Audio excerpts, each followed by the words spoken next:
Bueno, muy buenos días a todos. Muchas gracias por esta invitación. Siempre muy contento de estar con ustedes. Yo me imagino que están pensando, ay, ahí llegó Juan Luis otra vez con ese rollo. Pero vamos a tratar pues de hacer una conversación alrededor de esos dos temas que me han pedido. Son dos temas aparentemente antagónicos, pero son absolutamente complementarios. Lo interesante y lo que quiero venir a plantear esta mañana, y un poco lo que decía el gobernador, hombre, uno no puede pasar por encima el hecho del bicentenario, y entonces que sea esta una oportunidad para ir a haciendo una reflexión realmente sobre el tema de nación, el tema si existe una nación colombiana o cómo se ha ido construyendo esto que llamamos nación colombiana, y cuáles son como sus características o de a dónde viene y cuáles son pues como las consecuencias que esto tiene, si es válido o no, y cuáles son sus relaciones con políticas culturales, entendiendo un concepto muy amplio de políticas culturales, porque este es un término, todos sabemos, es un término muy reciente. Este es un término que, si bien por ahí como Martelena Bravo ha descubierto en los años 30, se habló en algunas pinceladas ahí del concepto de patrimonio cultural, solamente es a partir de la Conferencia Mundial de Cultura de Venecia de 1970, cuando propiamente se puede hablar del tema de políticas culturales. El hecho de que solo a partir de los años 70 hablemos de políticas culturales no quiere decir que el Estado y los gobiernos no hayan tenido siempre una actitud frente a la cultura. Siempre existe una actitud frente a la cultura, explícita o tácita. Y en toda acción de gobierno hay un preconcepto de cultura. Y durante todo el siglo XIX y todo el siglo XX, aunque no hubiera expresamente una definición, había una actitud frente a la cultura, y eso es lo que vamos a tratar de ver aquí, cómo han sido esos cambios hasta que se vuelve explícito. Y voy a tratar de terminar un poco cuál es entonces, en este tema de nación y de construcción de nación en donde estamos inmersos en este momento, cuál es el papel de las instituciones culturales, más que de la cultura, sino de las instituciones culturales. La cultura, afortunadamente, no se administra, no se dirige. Lo que hacemos es dirigir o administrar o gestionar entidades culturales. Entonces, ¿cuál es el papel de la institucionalidad cultural en un momento como este? Con otra advertencia, no siempre el tema de nación y política cultural está relacionado. Hay distintos modelos de política cultural.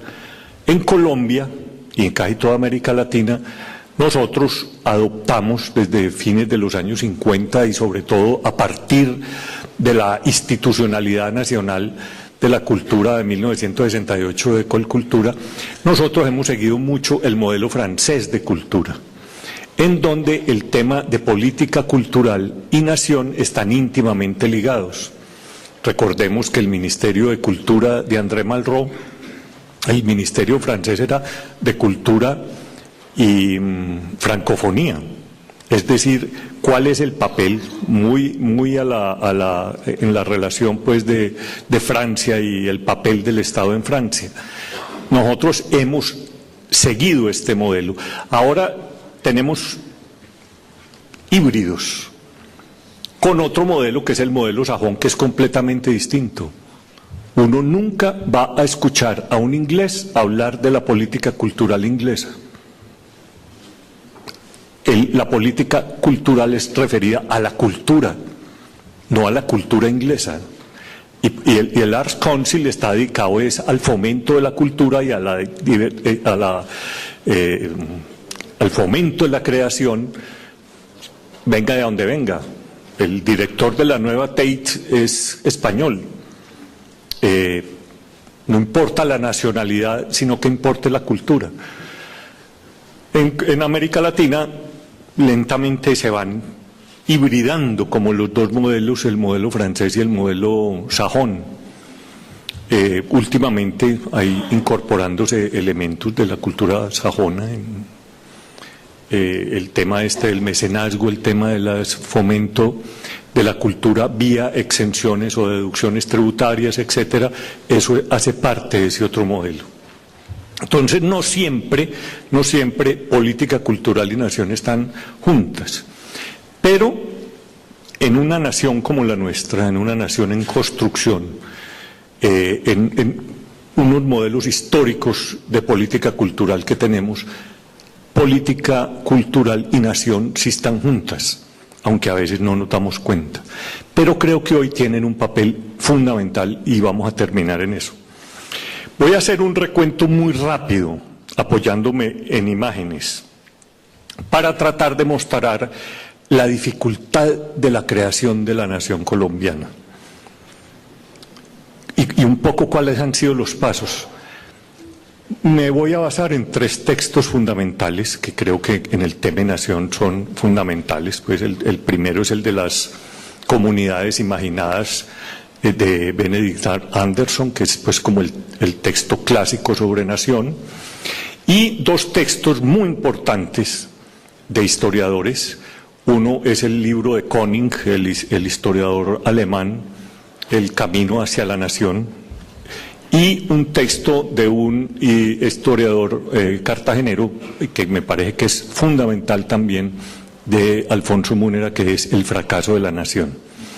Entonces, con base en esos postulados, voy apoyándome en unas imágenes, ahí tratando de hacer un relato de cuál ha sido la invención de esta nación, porque realmente lo que nosotros hemos hecho es inventarnos una nación que se llama Colombia, y vamos a tratar de mostrar cuáles han sido esos pasos muy rápidamente. Tengo 45 minutos, y para terminar un poco cuál es nuestro papel hoy.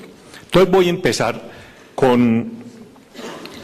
y a propósito de los bicentenarios, cómo era la sociedad colombiana y la sociedad latinoamericana en el proceso, no de independencia, porque lo que estamos conmemorando no es la independencia, es la asunción de soberanía ante el derrumbe del Imperio Español.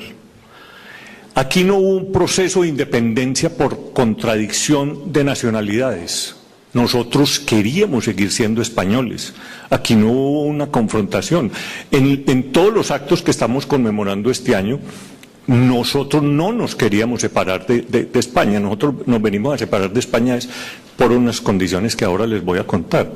Pero aquí no hubo una confrontación de nacionalidades. Aquí en todos el memorial de agravios y toda esa cosa que a uno le enseñan en el colegio de Camilo Torres y todo eso, decía, es que somos tan hijos de don Pelayo como ustedes. Nosotros somos iguales a ustedes, nosotros, y pertenecemos, y somos tan del Imperio Español, que venga Fernando VII y nos gobierne aquí, el deseado. Lo que estamos conmemorando ahora, el acta, la mal llamada acta de independencia, no fue un acta de independencia, fue un acta de asunción de soberanía ante el vacío que quedó en España con la invasión napoleónica y la llegada de José Bonaparte y sobre todo el desconocimiento absoluto de los últimos Borbones frente a la política americana, la incomprensión total. De manera que nosotros surgimos como nación no por una reacción, sino por un vacío que nos quedó en el derrumbe del Imperio Español. Entonces ahí nos tocó volvernos independientes por la reacción brutal luego de España en la Reconquista. Se arma un ejército libertador que va a ser el primer crisol donde se junta la nacionalidad, va a ser el ejército libertador. Ahora les voy a contar. Entonces, con ese primer postulado, y a veces es muy duro decirlo, pero aquí no había nación. Vamos a verlo. Aquí había una población que dependíamos de un imperio y una sociedad absolutamente estratificada. a unos puntos que no nos imaginamos. Hoy para nosotros es muy difícil y vamos a ver esas imágenes. Me voy a basar en estas imágenes mexicanas. No tenemos imágenes de la estratificación de la sociedad neogranadina, pero es muy similar.